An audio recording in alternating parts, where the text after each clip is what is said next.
Hello, everyone, and thank you for listening in on Esoteric-Truth Radio. Um, this is your host, Trinity, of course, and today I have an extremely special guest by the name of Data, and he's going to share with us a lot of interesting information, stuff that's really being ignored and should be talked about. And I'm really glad that he's here. Let's hope we can get him on for a second time. Thank you, and welcome, Data. How are you today? Oh, I'm doing good. How are you today? I'm fine, thanks. So let's start with you telling me a little bit about yourself. Well, I've been into all forms of science since I was a little kid. I was completely fascinated by it, specifically physics, particle physics to get even more specific, and computer science. Uh, but, that's just hobbies until you really go and practice it, right? Yeah, that's what they say, but those people with the hobbies are the ones that make the changes in the world, aren't they? Well, it's always been said that under any industry, any kid in a garage can put any other big corporation out of business with a little bit of effort, right? Yeah, that's definitely true. And we're seeing more and more people do that every day. So we're definitely making changes. So, what are some of the things that you want to discuss today? I know that aquaponics we're going to cover in the second half, but I'm very fascinated with the artificial intelligence, not just the fear of it, but the lack of people talking about it unless it's on television and movies. Could you tell us about it? Oh boy, that's a slew of topics right there. But I think I'll start off. I'll start off by shouting out to my colleagues and friends at MIT. Anybody who's willing to put in the effort, they have free courseware. It's not accredited. You don't get a diploma, but you do get the wisdom and the working knowledge. You can pretty much get. They pretty much have courseware for all kinds of stuff, but AI is one of them. Fear mongering, as you mentioned earlier, is again. I'm not one to watch TV, so I haven't since just before college. So I really haven't kept up on the fiction, the fan fiction out there. But I blame media saturation for technophobia today. Nobody wants an AI. I mean, we've all seen Iron Man, right? With Jarvis, that's considered a weak AI because it doesn't make decisions for itself. It makes decisions for you. It's self-aware, sure, but it's not exactly strong AI, which is the entire goal. Google, Microsoft, Stephen Hawking's even he was signed a letter to not make an evil AI, which I found hilarious. uh, my particular function on the team is genetic algorithms. That's a modern day approach to get away from databasing, which basically makes the program or the machine itself, the AI itself, use servers to pull information as opposed to how we do it with memories and stuff. The idea is to evolve it into a self-aware sentient being, no longer artificial. Well, okay, I know you're not watching television and movies and stuff like that, but over the last couple of years, I had just recently saw a movie called Chappie, and I thought it was fascinating how they want to kind of give us some kind of an emotional connection with artificial intelligence without really putting it out there. Like we're supposed to believe it's not really even out. We know that in just Google speech recognition. They're trying to, switch that up and turn it into something much bigger. Even a Yeah. program like that to make it more intelligent. So, how far are we seriously in, or how close are we at least to fully functioning artificial intelligence in 2015? As far as civilian life goes, I'd say it's coming soon, real soon, any day now. But as far as a professional quality AI, I think governments of the world would prefer to have that for themselves if they don't already. Again, conspiracy theories are not really into into coming up with ideas like that, but unless I have proof or evidence, you know what I mean? Facts are facts. But we have some generic ones out right now you can go get. Just do a quick Google search. You mentioned the speech recognition a minute ago.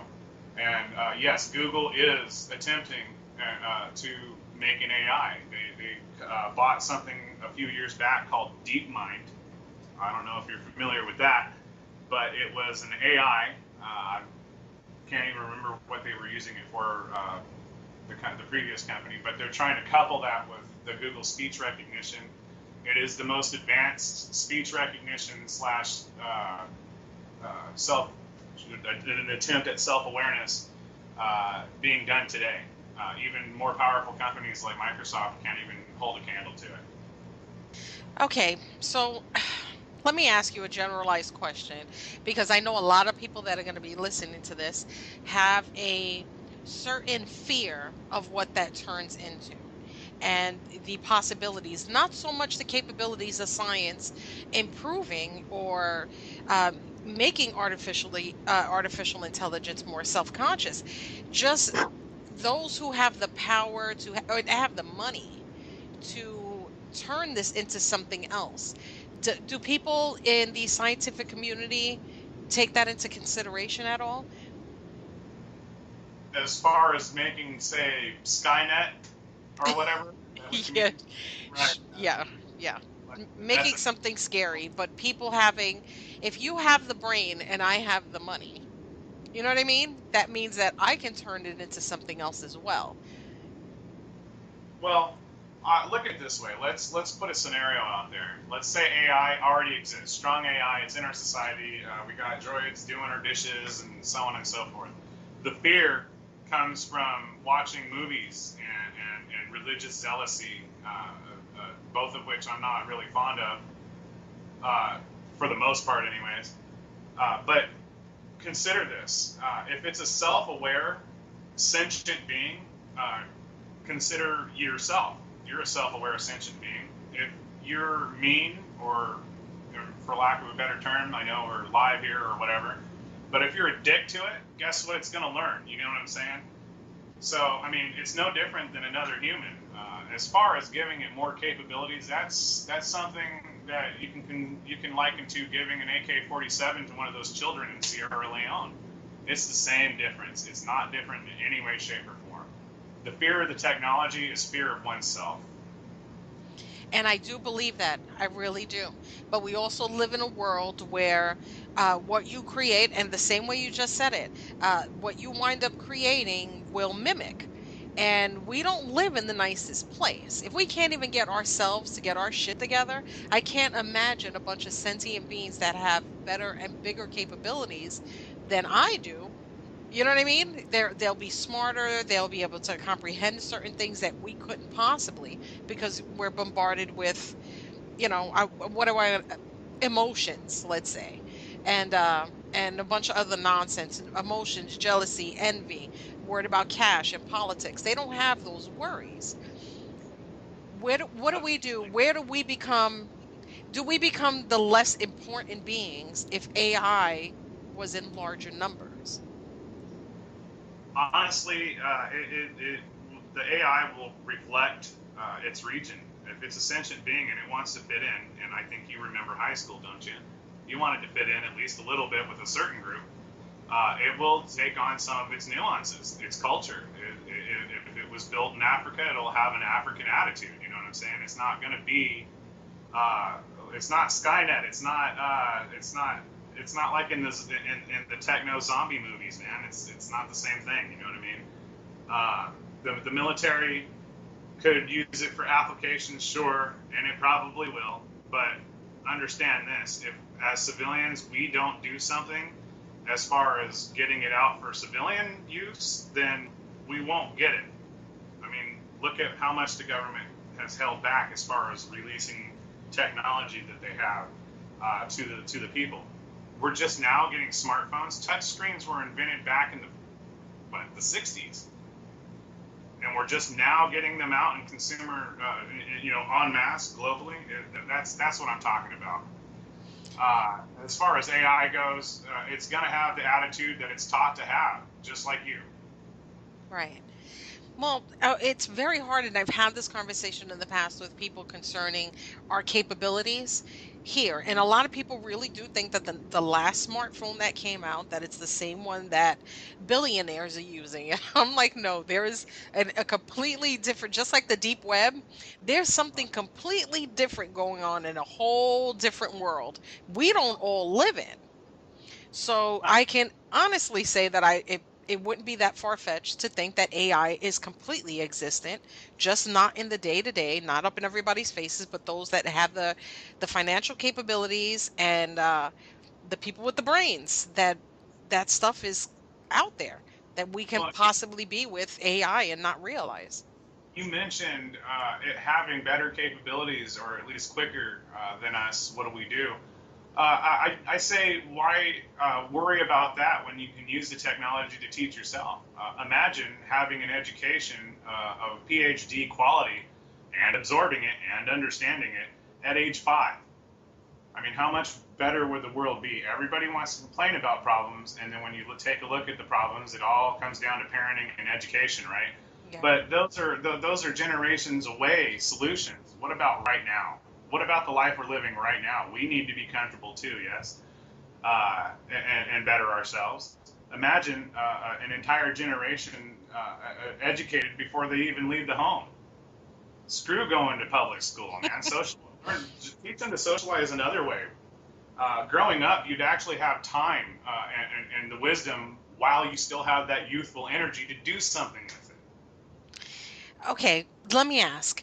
Do you think, now, mind you, a little bit of the information, because you're helping me and others that will be listening to this to now see it in a different perspective. But aren't a lot of these applications and or information that's being shared in order to enhance AI, isn't it based on our own capabilities, our own brain functions? Why can't we teach ourselves to do what we're trying to teach AI? We can.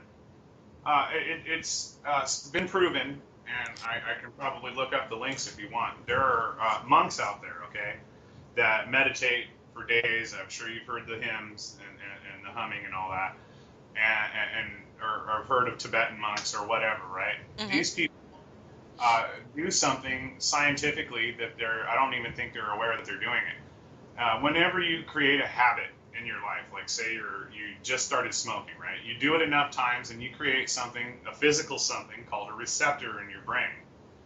And when you stop doing it, you create a stop doing it receptor, and the other one dies. Now, as far as those monks go that I mentioned, they can meditate and create and or destroy any of that, and make themselves how they want to be. It's not something that is restricted to just them. Anybody can do it. Anybody. Right. Well, that would be more or less my concern. Just that I know that we have capabilities. You and I and others that listen to even these types of shows kind of get that we live in a world where not everybody is using even the smallest amount of their capabilities. So I don't fear it in a sense where I think it's going to take over and it's going to be like the Terminator movies, but I do worry about the lack of us not taking care of things here.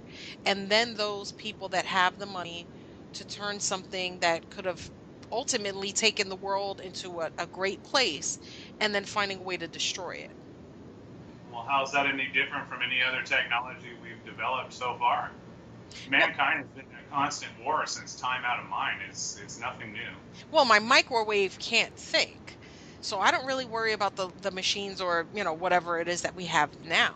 Um, but look at how NSA is using everything that we have that's digital. They found a way to control every single thing that we do and get all of that information with something that we feel like we can't live without. We're at that point. It's a habit. Just like the habit that you said the monks could get, we have become completely addicted to technology. And a lot of people think that if we had just basic robots, they're going to take people's jobs. You know how people think.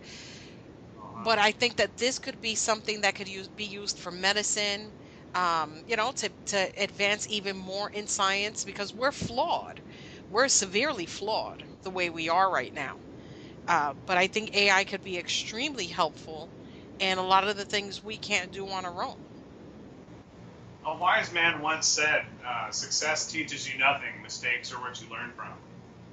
If we're flawed, then we're learning machines, right?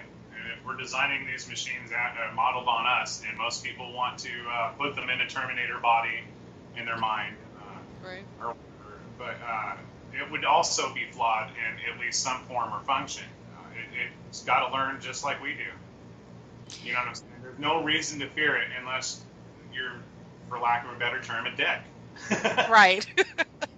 Well, that's what I'm saying. I understand. I do understand the importance of us bumping up, just evolution wise, by being able to even create something like this. So I understand that we need that as a society, as like a world, as a planet in space. Like, you know what I mean? Like we have this advancement, we have the brains, we have the capabilities. We just got to get our shit together so that we could use it for something that's pretty much good. And if Imagine we can't do that, then imagine merging yourself with the technology. Some of the problems we have with space, like you mentioned, are we can't make it out of a certain distance over a certain amount of time, no matter how fast we go, without dying of old age. Imagine having those limitations removed. You know what I'm saying? It's. I believe technology isn't just an artificial arm of human creation. I believe it's just another tool, a natural form and function of our evolution. Everybody will say evolution versus creationism. I say it's a computer or two different computer programs running on the same server. It's not. They're not in competition with each other. For example, AOL Instant Messenger and say Yahoo aren't exactly friendly with each other, but they can run on the same machine now, can't they? right. Now, do you think that AI, because I think you briefly touched on it, people's well, what they're discussing nowadays would be transhumanism and us putting ourselves into these robots, or trying to live forever. That one of our biggest flaws is that we have death. Do you think that we could also move in that direction with the technology that we're using right now to create AI? There is a huge, huge movement to form a science discipline as far as combating the entire scenario of death. Youthful looks. I mean, look at everything we've done. We got plastic surgery. We have diet pills. We have programs and gyms, and I mean, everybody everywhere has thought of this in some way, shape, or form. And a few have done something about it. But in the end, circumventing death, I don't know if that's a good or a bad idea. I'm not, judge, jury, and executioner on the matter, but it would be nice to have another couple of 100 years to accomplish some things. I know there are a few things I dropped as projects because I don't have enough lifespan left to do them. Not alone, anyways. Right. I think that out of everything that we kind of mentioned concerning AI at this point, the expansion of our lifespan, and then understanding that some of us are really cool people, but like you said, what if somebody's a dick and then they get to live another 300 years? You're like, okay, do we get to pick and choose? Like, will there be like some kind of a weird panel who gets to choose who gets to live for another 300 years? Because the majority of people might not like you and say, I don't want this person around for a lot longer. It just turns into a mess. But If we're on our personality, whether we can live or die, then we don't live in a society I want to live in. there you go. There you go.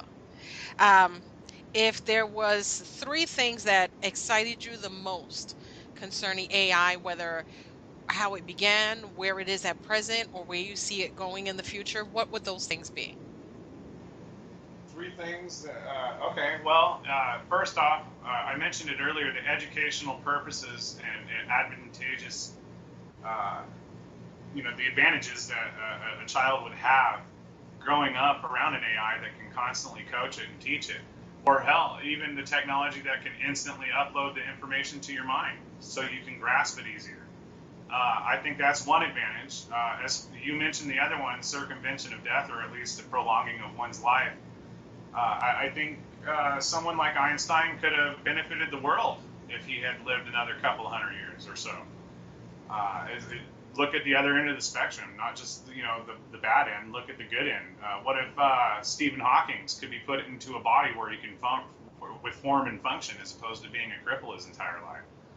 I think he'd want that, wouldn't you? Yeah. And as far as the third, general, we're already lazy now as a society globally, but in general, I think the world could be at least better smelling, and the air would smell better with a constant cleanup crew going on. You know what I'm saying? They don't eat, they don't sleep, they don't rest, and that's what most people fear because of Hollywood. But in the end, I think I'd rather have a clean, great smelling planet than a nasty, warmongering one. Just saying. Nice. You know what? I never thought about that last one, about them cleaning up. Couldn't they also plant trees, uh, it, clean the water? Like we could, I swear, at all of this, I just never really, it never dawned on me, the capabilities of them actually helping to advance, for every, what, 100 trees that we knock down, we can have AI coming right behind it and building, I get building, uh, planting more trees. Finding It's ways to not help irrigation and all of those other things. That would be great. it's consider this. It's not just cleanup that they can do. What takes a human crew, construction crew, a year to do, they can do in a week or a month. Yeah, building homes and all kinds of stuff. Yeah, that is awesome. That is awesome. Not something a human can accomplish. No, no, especially the fact that we can't just seem to get everything together. We can't get three or four people unless it's to argue. We can't really get three or four people together and talk about do something really, really good for the planet or for others. So we need to work on that. Maybe AI can teach a class on that. I'd go. I'd send a Maybe. bunch of people I know. Okay, let's go on to aquaponics. Now, this thing uh, I'm not familiar with. I will say that. I know the function, I know what it's there for, but I also know that if done properly, can be one of the biggest lifesavers of those that do not have food on the planet. So tell us a little bit about that. well, it's been attempted before as a solution to world hunger. For example, in South Africa, and where the tribes, the tent people, basically the poor people, were starving, we put out an aquaponics system. Actually, it was hydroponics, not aquaponics. But what they did was ransack it and tear it apart and take all the components. So it didn't. It failed as far as a solution goes. What aquaponics is basically a self-contained system that feeds upon itself and continues growing. Consider a tank with fish in it. It takes about 3 months to get the fish to pH, balance the water out without using any chemicals. And then you hydroponically grow plants on it, right? The fish feed off the plant waste, and the plants feed off the fish waste. It's the perfect balance of self-perpetuation. So, in other words, you can just keep putting new plants in and keep getting fresh, organic, unaltered food every, I'd say, 3 to 4 months with your typical aquaponic system. Now, I have altered the technology a little bit. I can't really say much about that because I don't have a patent or a copyright on it yet. But I can make it so that it does the exact same thing, only every month to 2 months. Aquaponics is one form of a self-perpetuating system. There is also a means, and I'm sure you can look these up on YouTube. It's where I got the inspiration from. One guy has an incubation chamber for green algae, and he runs this photosensitive clear tubing out into a tall hanger that's basically a greenhouse, so the sun can get to it. And not only does he generate solar power that way, but when you use a compressor or a compress and you get the lipids out of the algae, you get all types of fuel. His system, you can get something like 35,000 gallons of each type of fuel per acre per year. That's more than you can get out of an oil well with a pump jack. Wow. Wow. So what do you think is stopping this? Besides anybody coming in and taking the equipment or just anything like that, how come this isn't something discussed in mass with world leaders saying we need to get this done? This is important. It's sustaining. We need to get this done. People are starving and dying. There's like 16,000 people that die of hunger every day. We need to do something with that. Why do you think that's not happening? In a word, greed. There you go. Yep. The scarcity tactics that are being used now, for example, let's say Russia is known for having a large deposit of diamonds, among other minerals, right? One of the largest in the world. But you will see companies perpetuate scarcity tactics, saying there isn't enough out there to artificially inflate the price. It's greed. Everybody, diamonds really aren't worth that much, to be honest. And that's just one example. It's every product. Quick consumption has destroyed us as a people, and as far as having an attention span, I got eye fatigue, for example. I can't buy a new product without another version of it coming out 2 seconds later. It's insane. The technical jump wasn't supposed to be like this, but the media is making it that way. Media saturation will drill it into your brain. You got to have the next Call of Duty, the next iPhone, new, new, new. But really, it's the same product with a few minor tweaks, right? It's not really different than the last one. That's the kind of thing that pisses me off. But the scarcity tactics, quick consumption, and greed are why we haven't done that yet. But there is a solution out there for world hunger. It's just the powers that be won't let go of their icy death grip on their greed and their power. What do you think if somebody decided, let's say 100 people hear this and they all decide they want to try, even in a small form, because I do think that one of the pieces of misinformation that go out there is that regular people can't do it and that you need acres and acres and acres of land and a huge house in the country. And what are like the easier solutions for people to do this in a smaller form to, let's say, just to sustain one family? Is that possible? There's a Kickstarter out. Actually, I believe most of them got funded already. Who make smaller units. They're about the size of your typical mini fridge, plus the height of the plant that you put in it.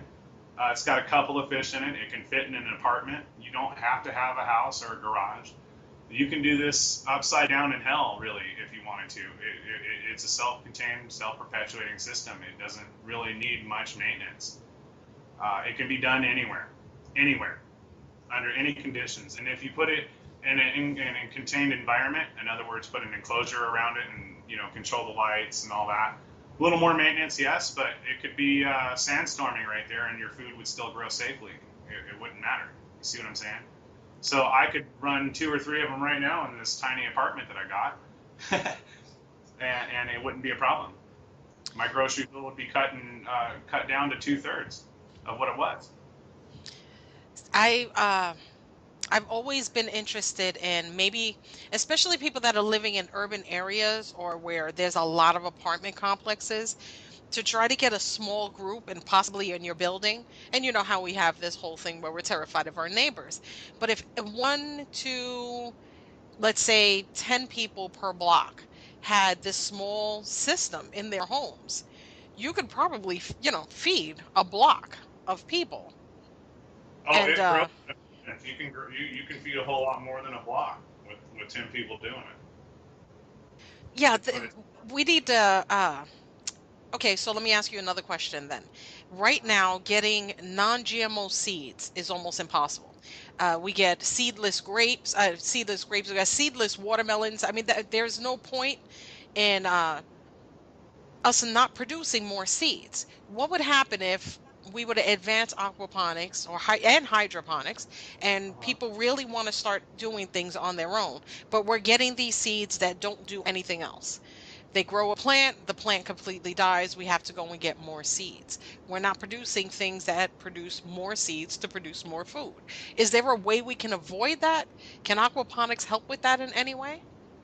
Yes, go and go down here in America. We have something called Star Nursery, and they sell legitimate organic seeds. And you only have to buy them once. If you're smart, you can. So let's say you're growing tomatoes off your aquaponics unit, right?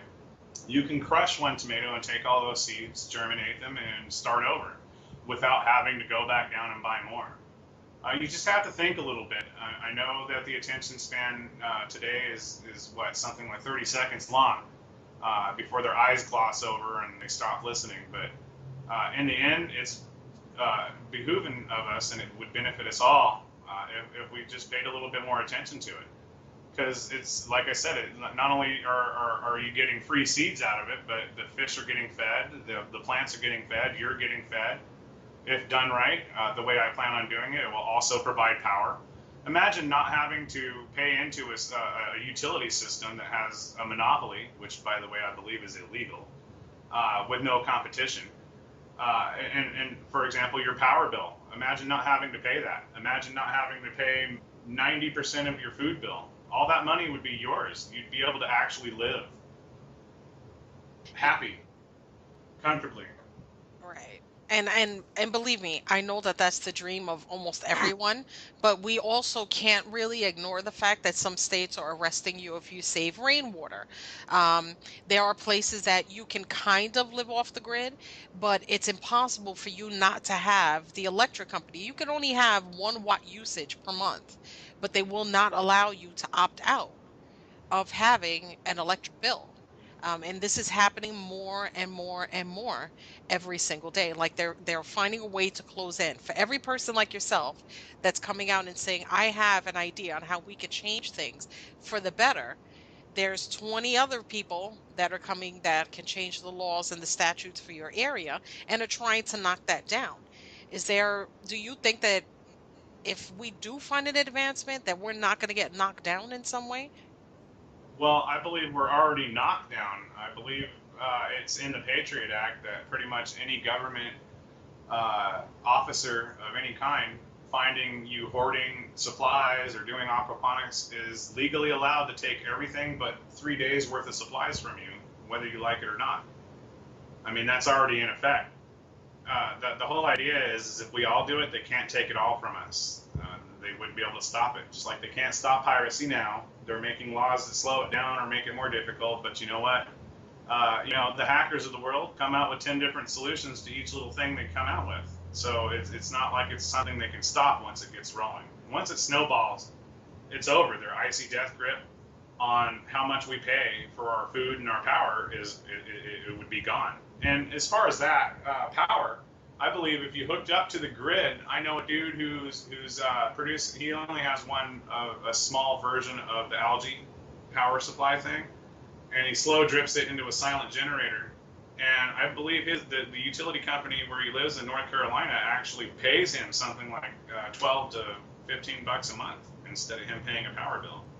So yeah, they want to know about it, but so they can regulate it, put you on a list, whatever. But it's not unfeasible to say that you can do it without their knowledge.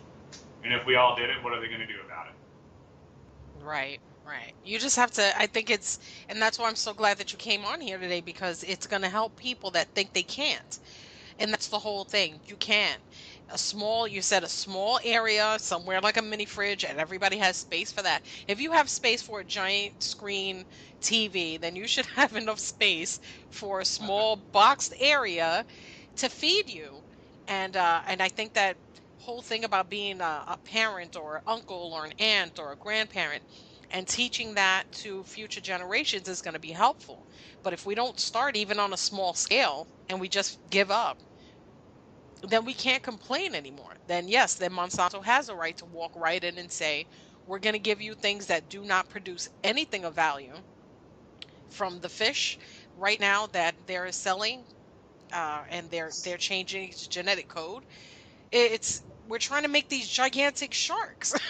For who's going to eat that? Who's going to eat that? Who are they trying to convince that this is going to help everybody in the long run? Is there a place or I don't know. Is there somewhere we can look? Is there some direction you can point us in that can say this would be a good place for you to start to look into it? Well, for one, YouTube, obviously, that's where I got my inspiration for the machine I'm building. And to further that, I'm actually looking to automate the entire process of aquaponics so that even the lazy people can benefit from it. I don't really want to charge for my machine, but again, in the society we live in, I still have to pay for shipping and handling, don't I? Right, right. I just want everybody to have it. If it was as easy as do it yourself, and it can be the non-automated version, then everybody would do it. But not everybody knows about it. So we have to use the same weapon that's used against us to brainwash us, and that's media saturation. We get the information out there en masse, and people will use it. It's as simple as that. That's fantastic. And hopefully, as soon as you get on board and everything's working out, you come on back and let us know what we need to do to get it. Because I know I'd definitely be your first customer. Um, I think that it's scary to think that people are terrified to really do anything on their own. You buy a bag of beans, and one bean will produce a new bag of beans. How is that not taught or widely discussed? And Well, okay. education, I blame that. They're not teaching or they're not teaching real education in schools nowadays. It's about memorizing facts, not learning how to learn. And it's about omitting facts, actually, now. I believe the Berlin Wall was actually omitted from a good portion of American history books as far as the East and the West in Germany back in the 80s, and that coming down and everything. Uh, I don't think it's a good thing to omit information. And I'd like to give a shout out to my friends at Disclose TV. They've helped supported me morally and with more ideas for upgrades to my unit. They're pretty good folks over there. Nice, nice. Yeah, I love it over there too. Um, like I said, I'm hoping that this kind of information becomes the norm, that we're less bombarded with nonsense about celebrities and nonsense and politics and shit that doesn't actually count. And we start talking about self-sustaining ourselves. People like yourself start saying, you know what, I'm willing to say these things out loud because this is something that people need to hear. It has to be said, and there has to be people to listen. Oh, they're all out there. Mankind is like a sponge, man. You put a drop of corrupted water in it, and it's going to soak up the corruption, right? Yeah. Start some clean stuff in there, and it'll soak that up too. Yeah. Well, I'm hoping that that's how that's going to work. I hope that people will start to Probably over. realize. I'm sorry, what was that? Said I'm probably oversimplifying the entire thing, but that's just how I look at it. Right. Okay. Well, first, I have to thank you so much for coming by and teaching us. Well, due to a storm that I had during and before the actual interview, my outro was horrific to say the least. You did not miss anything that was part of the actual interview. It was just my outro.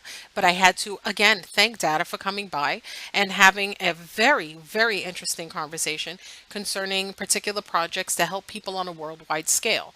Esoteric Truth Radio right now is fully backing everything that's coming out of his system for himself and his colleagues. I will be able to link any kind of information. You could find it on Facebook. You could find it also on my YouTube channel.